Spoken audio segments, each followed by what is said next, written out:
ሰላም ሰላም እንዴት ናችሁ? እንደዚህ ጊዜ ሲገኝ ብቅ እንላለን አልፎ አልፎ።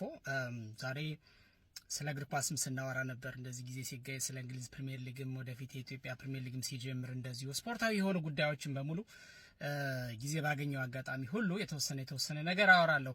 ዛሬ ግን የመጣሁት በዋናነት ወደ አትሌቲክስ ተመልሼ ነገር ግን ይሄ ብሔራዊ ቡድን ህብረትና የአሰልጣጥና የስልጠና ሁኔታን በተመለከተ አትሌቲክስ ላይ እንደነገርኳችሁ ብዙ ጊዜ ስላሳለፍኩ ብዙ ጊዜ ስለሰራው ከመጀመሪያው ጀምሮ እንደ ቲም ይሰሩ በነበረበት ጊዜም ቲሙ ከፈረሰ በኋላም ናሽናል ቲም የሚባለው ከፈረሰ በኋላም በመፍረስ ሂደት ላይም እያለ አከራካሪ የሆኑ ሀሳቦች ስለነበሩ በወቅቱ ስራ ስለነበረ ስለሱ የተወሰነ ነገር ለማለት ፈልጌ ነው።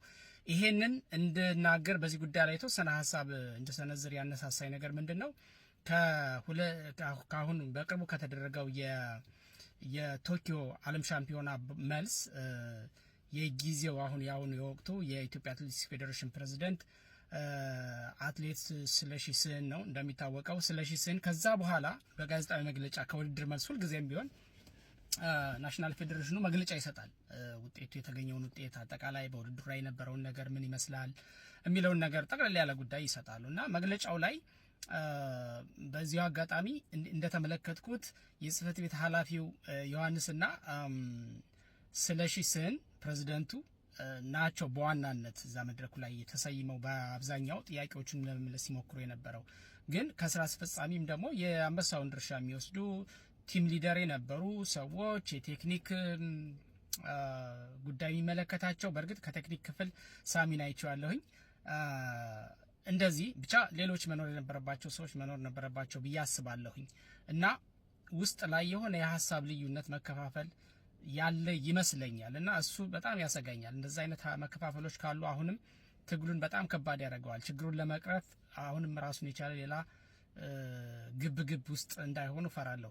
ዞሮ ግን አጭር ሀሳብ ለመስጠት የብሔራዊ ቡድን የሚባለው ለምሳሌ ቀደም ሲል በነበረው የአረንጓዴ ጎርፍ ይባል የነበረው የኢትዮጵያ ብሔራዊ ቡድን የአትሌቲክስ ብሔራዊ ቡድን ማለት ነው። ያ ውጤት ይመዘገብ በነበረበት ሰዓት አትሌቶች በጋራ ይሰሩ ነበረ።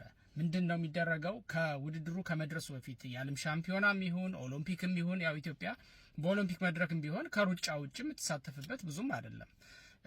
ሩጫው ላይ ነው። አንዳንዴ በታሪክ አጋጣሚ በቦክስ በሳይክል እንደዚህ በውሃ ዋና እንደዚህ የተሳተፈችበት አጋጣሚ አለ። ግን እዚህ ግባ የሚባል አይደለም። ዞሮ ያው ሩጫና ሩጫ ነው የኢትዮጵያ የአትሌቲክስ የጀርባ አጥንት ማለት ነው። ስለዚህ የኢትዮጵያ አትሌቲክስ ፌዴሬሽን ላይ ፎከስ የምናደርገውም ለዛ ነው። ሩጫውን የሚመራው የኢትዮጵያ አትሌቲክስ ፌዴሬሽን ስለሆነ እሱ ላይ ፎከስ እናደርጋለን እንጂ ሌሎች የኦሎምፒክ ስፖርቶችን የሚመሩ ፌዴሬሽኖች አሉ ወደ 27 ምናምን አካባቢ ነው። የዛም ነበርኩበት ጊዜ። አሁን እንግዲህ ቁጥራቸው አድጎ ሊሆን ይችላል አላቅም። የስፖርት አይነቶች ብዙ ናቸው እና ፌዴሬሽኖች ግን እኔ እስከማውቀው ድረስ 27 አካባቢ ነበሩ የተለያዩ ስፖርቶችን የሚመሩ ፌዴሬሽኖች በፌዴሬሽን ደረጃ የተዋቀሩ። ዞሮ ምን ለማለት ነው? አሁንም ሩጫ ላይ ነው ፎከስ የምናደርገው። ምክንያቱም ሩጫ ስለሆነ ኢትዮጵያን ሪፕሬዘንት የሚያደርገው ሪፕሬዘንት ከማድረግም አልፎ በኦሎምፒክም በዓለም ሻምፒዮናም ውጤት የሚገኝበት እና ብሔራዊ ቡድን ያኔ በዋናነት አሁን በብሔራዊ ቡድን ደረጃ ዶክተር ወልደ መስቀል ኮስትሬ በጣም ውጤታማው አሰልጣኝ እነ ኃይሌ ገብረስላሴ እነ ደራርቱ ቱሉ እነ ብርሃኔ አደሬ እና ሰፋ መዝገቡ እነ ስለሺ ስህን ጨምሮ እነ ቀነኒሳ ዘመን ድረስ እስከነ መሰረትና ጥሩዬ ድረስ ያሰለጠኑ ሰው ናቸው እና በዛ ጊዜ ብሔራዊ ቡድን በአትሌቲክስ ሌቭል በጣም ጠንካራ ነበረ። ምንድነው የሚደረገው? በዓለም ሻምፒዮናም በኦሎምፒክም ውድድሩ ከመድረሱ ቀደም ብሎ የራሳቸው መስፈርት አላቸው። በዛ መስፈርት መሰረት አትሌቶች ይመረጣሉ። ከተመረጡ በኋላ ቀደም ብለው ከወራት በፊት ወደ ሆቴል ነው የሚገቡት። ሆቴል ይሆናሉ። በግሉ የሚንቀሳቀስ ሰው የለም። ቤተሰብ ሊጠይቁ ይችላሉ። የረፍት ቀን እንደማንኛውም ሁኔታ ብሬክ ዴይ ሊኖራቸው ይችላል። ቤተሰቦቻቸውን የሚያዩበት ወይም የሆነ ነገር የሚያደርጉ የግል ጉዳዮች የሚያደርጉበት። ከዛ ውጭ ግን እንደ ምንድነው እንደሆነ ካምፕ በቃ የስልጠና ካምፕ ነገር ማለት ነው። ከዛ ሆቴል መውጣት አይቻልም። እዛው ነው የሚበሉት፣ እዛው ነው የሚጠጡት፣ እዛው ነው የሚያድሩት። የሴቶች የወንዶች የራሳቸው ፕራይቬሲያቸው የሚጠብቁበት እንትን ተዘጋጅቶላቸው። በነገራችን ላይ የኢትዮጵያ አትሌቲክስ ፌዴሬሽን የራሱ ሆቴል ነበረው አዲስ አበባ ውስጥ ብሔራዊ ሆቴል የሚባል አሁን ሽጠውታል ወይም ለሌላ አስተላልፎታል የሚባሉ ጭምጭምታዎች አሉ። እንግዲህ አሮ ነው እሱን ዲቴል አላቅም ያለውን ነገር ግን እዛ ሆቴል ምንም ተጨማሪ ወጪ ማውጣት ሳይኖርባቸው አንዳንዴ ከዛ ሆቴል ስታንዳርድ በላይ የሆኑም ለአትሌቶችን ኮምፎርት ለመጠበቅ ሲባል ተጨማሪ ወጪ ወጥቶም ሌላ ሆቴል የሚያርፉበትም ሁኔታ ነበረ። ግን ዞሮ ዞሮ ምንድነው ዋናው ነገር በዚህ ሁኔታ የቲም መንፈሱም አብሮ ይገነባል። ይሄ ሩጦ የማሸነፍ አቅሙ በየቀኑ የሚሰጠው ትሬኒንግ ብቻ ሳይሆን የቲም መንፈሱ አብሮ ያድጋል። አብረው ነው የሚበሉት፣ አብረው ነው የሚጠጡት፣ አብረው ነው የሚውሉት፣ አብረው ነው የሚያድሩት፣ አብረው ነው ትሬኒንግ የሚሰሩት። ስለዚህ የሚሰጣቸው ትምህርት አለ፣ ህግጋቶች አሉ፣ ዲስፕሊን ማክበር አለባቸው። ስፖርተኞች ዲስፕሊንድ መሆን አለባቸው ይባላል። ፕሮፌሽናልስ ከተባሉ ስፖርተኞች በዓለም አቀፍ መድረክ የሚታወቅ ከሆነ ዲስፕሊንድ ነው ከተባለ ፕሮፌሽናል ነው የሚለውን ነገር ይወስዳል ማለት ነው። አሊያ ግን በስነ ምግባር ጉድለት ብቻ አቅም እያላቸው መንገድ ላይ የቀሩ ብዙ ስፖርተኞች አሉ። በሩጫ ብቻ ሳይሆን በሌሎች ስፖርቶችም በእግር ኳስም በምን በዓለም አቀፍ ደረጃ እንደምናውቀው። ስለዚህ በዛ ጊዜ እንደዚህ አይነት የትም መንፈሱ የሀገራዊ ስሜት መንፈሱ ምክንያቱም አሰለጣጠን ብቻ ማነው አሯሯጥ ብቻ ፊኒሺንግ ወይም ደግሞ ዙር እንዴት አክሮ እንደሚያሸንፉ ሌሎችን ጉዳዮች ትምህርቶችን ስልጠናዎችን ብቻ ሳይሆን የሚያገኙ አመጋገባቸው ክትትል ይደረግበታል። የቲም እንቅስቃሴያቸውና ግንኙነታቸው ምን ያህል ዩኒፋይ እንደሆኑ በደንብ ምን ያህል ኢንቲሜት እንደሆኑ ፎሎ አፕ ይደረጋሉ። ስህተት ካለም እዛው ይታረማል። ስለዚህ አገርና አገርን ብቻ አስቀድመው እንዲያስቡ ይደረጋል። መድረክ ላይም ሲሄዱ ያ ነው የሚንጸባረቀው። ምክንያቱም ቀድሞ ወርቁን ለመያዝ ሳይሆን ወርቁ ከኢትዮጵያ እንዳይወጣ የሚል መንፈስ ይዘው ይሄዳሉ። የቲም መንፈሱ በጣም ጠንካራ ነው። አገርን አስቀድመው ነው የሚሄዱት። ተንበርክከው ሰንደቅ ዓላማ ተረክበው ነው የሚሄዱት ከቤተ መንግስት በየዘመናቱ በነበሩት ያው ፕሬዝዳንቶች ከርዕሰ መስተዳድሩ ነው የሚወሰድ። በነገራችን ላይ ከማን ነው ከርዕሰ ብሔሩ ማለት ነው። ርዕሰ መስተዳድር እንኳን በየክልሉ አሁን የተወቀረ እንትኑ መሰለኝ። ስለዚህ ርዕሰ ብሔሩ ማለት ፕሬዝዳንቱ ነው። ከሳቸው ነው ሰንደቅ ዓላማ ተቀብለው የሚሄዱት። ያ የሀገራዊ ስሜት ከፍተኛ ስለነበረ መድረክ ላይም እዛ ትራክ ሜዳ ላይም ከ1 እስከ 3 ተከታትለው ሲገቡ የአረንጓዴው ጎርፍ የሚል ቅጽል ስም እስከሚያገኝ ድረስ የኢትዮጵያ ብሔራዊ ቡድን በዛ ልክ ነበር። ከዛ በኋላ ግን የሆነ ወቅት ላይ በቃ መፍረስ አለበት ተባለ። ምንድነው ለዚህ መፍረስ ዋና ምክንያት የሆነው ምንድነው? የግለሰቦች ፍላጎት ነው። ግለሰቦች በተለይ በማናጀሮች አማካይነት ከውጭ ምርጭ ከፍተኛ የዶላር ገንዘብ መቼም ገንዘብ ነው ችግር እየፈጠረ ያለው። በዛ መሰረት ከውጭ ማናጀሮቹ አዲዳስም ይሁን ናይኪም ይሁን ያን ስፖንሰር መሰረት አድርገው ገንዘብ ይረጫሉ። ያ ገንዘብ ብዙ ሰዎችን እጅ ይጠመዝዛል። ከአትሌቶች አሰልጣኝ፣ ከአትሌቶች የሀገር ውስጥ ተወካይ ማናጀር ብቻ ሳይሆን የፌዴሬሽኑን ስራ ኃላፊዎች ጭምር አልፎ እጅ እስከ መጠምዘዝ ድረስ ሄደ። ስለዚህ ያ ምንድነው የሆነው?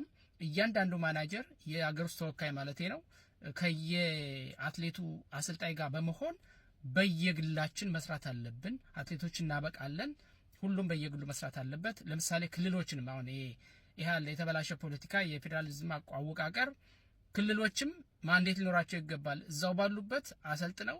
ስለዚህ ብዙ ባስመረጥ አሰልጣኝ ነው ወደ ዋናው መድረክ ወደ ዓለም አቀፍ ጉዞ የሚሄደው። ለምሳሌ ሆነ ከዚህ በፊት እንደነበረው ለምሳሌ ዶክተር ወልደ መስቀል ኮስትሬ ከተባለ ዶክተር ወልደ መስቀል ኮስትሬ፣ ከዛ ዶክተር ይልማ በርታ ከሆነ ዶክተር ይልማ በርታ ሳይሆን ወይ ሁሴን ሽቦ ከሆነ ሁሴን ሽቦ ሳይሆን በአጠቃላይ በክልል ደረጃ ወይም በየማናጀሩ በግል ሰርተው ከዛ ምርጫ ሲባል ብዙ ያስመረጠ አትሌት የተሻለ ያስመረጠ አትሌት ማነው አሰልጣኝ አብሮ ከቲሙ ጋር ይጓዛል የሚል እንደዚህ ውስብስብ ያለ ሌላ ማይሆን ህግ አመጡና እሱን ወደ አሰራር ሲያስገቡ የተበጣጠሰ ሆነ። ስለዚህ እርስ በርስ አሁን ለሀገር አንዱ ሆኖ መሮጥ ሳይሆን እርስ በርስ መሽቀዳደም ሆነ ነገርየው።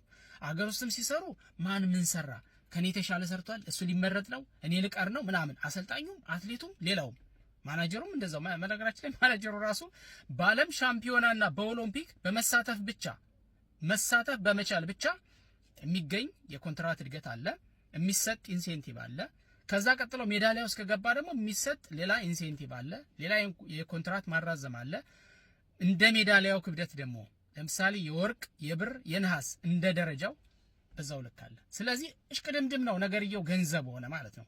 የሀገር ስሜት የብሔራዊ ቡድን ስሜት የሚባለው ነገር ቶታሊ ተረሳ። ስለዚህ በዛ ምክንያት አሁን የብሔራዊ ስሜቱ ወርዶ እዚህ ደረሰ እንጂ ኢትዮጵያ ውስጥ አቅም ያላቸው አትሌቶች ጠፍተው አይደለም። እንደውም ከሌላው ጊዜ በተሻለ አቅም ያላቸው አትሌቶች አሉ ብዬ ነው የማምነው። በግሌ በማየው በመመለከተው ያው ለአትሌቲክስ ቅርብ ነኝ። አሁን ሙያው ላይ አክቲቭን ባልሆን አለው መለከታል። የትኛውም የአትሌቲክስ ስፖርት አምልጦኝ አያውቅም። ከዛ ውጪ ከሙያው ከራኩኝ በጣም አጭር ጊዜ ነው እንደነገርኳችሁ። በቅርብ ጊዜ ስለምመለስ ዞሮ እንደምመለስም በቅርብ ስለማቀው ከሙያው አርቅም። ያው ፍቅሩም ስላለ የሩጫውን ፍቅር ስላለ አያለሁ እንደማንኛውም ተመልካች አክቲቭሊ። ስለዚህ ያለውን ችግር አውቀዋለሁ። ከዚህ በፊት የነበሩ አሰልጣኞች፣ ማናጀሮች፣ አትሌቶች ስቲል የቅርቤ ናቸው። በተለያየ ሶሻል ሚዲያ አጋጣሚ ያለውን ችግር በተለይ ችግር ሲኖር ሀሳብ እንለዋወጣለን። ስለዚህ ስቲል ያለውን ችግር እናውቀዋለን። እና አትሌት ስለሺ ስህን በሰጠው መግለጫ ላይ በጣም ደስ ያለኝ ነገር ምንድነው? ውጤት የማጣታችን ዋነኛው ሚስጥር አሰለጣጠናችን ነው ብሏል። አሰለጣጠናችን ነው ሲል ምንድነው የተረዳሁት? ይሄ የብሔራዊ ቡድን ፈርሶ ሁሉም በየግሉ በየፊናው መስራት ከጀመረ ጊዜ በኋላ እያሽቆለቆለ መጥቶ አሁን መጨረሻ ውድቀት ላይ ደረስንበት ነው የገባኝ እሱ ነው። ስለዚህ ወደ ብሔራዊ ቡድን ምስረታ እንደገና መመለስ ከተቻለ አሁን ወደዛ እርምጃ ይሄዳሉ ብዬ ነው የምጠብቀው። ወደዛ እርምጃ ከሄዱ በእርግጠኝነት የኢትዮጵያ አትሌቲክስ ትንሳኤ እንደገና ተመልሶ ያንሰራራል። በመጪው ዓለም ሻምፒዮና፣ በመጪው ኦሎምፒክ ይሄንን ነገር እንመለከታለን ብዬ ተስፋ አረጋለሁ። በዚሁ የአትሌቲክስ ጉዳይ እንዲሁ አወራለሁ ማለት በጣም ጊዜ ሲኖረኝና ነገሮችን ሳስተካክል ደግሞ የሚመለከታቸውን እንግዶች እየጋበዝኩ የነሱን ሀሳብ እየጨመርኩ የራሴን ሀሳብ ብቻ ሳይሆን ፎርማል በሆነ ወይ ልክ የትኛውም ሚኒስትሪ ሚዲያ እንደሚሰራው ፎርማል በሆነ ወይ ባላንሱን የጠበቀ አይነት ሀሳብ ይዤ ለመምጣት ሞክራለሁኝ።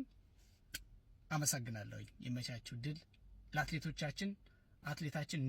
አትሌቲክሳችን እንደገና መቃናት አለበት፣ እንደገና ማበብ አለበት። አረንጓዴ ጎርፍ እንደገና ባለም አደባባይ ማንሰራራት አለበት ብዬ አምናለሁ። ምን ጊዜም አገር ነው፣ ክብር ነው። ይመቻችሁ።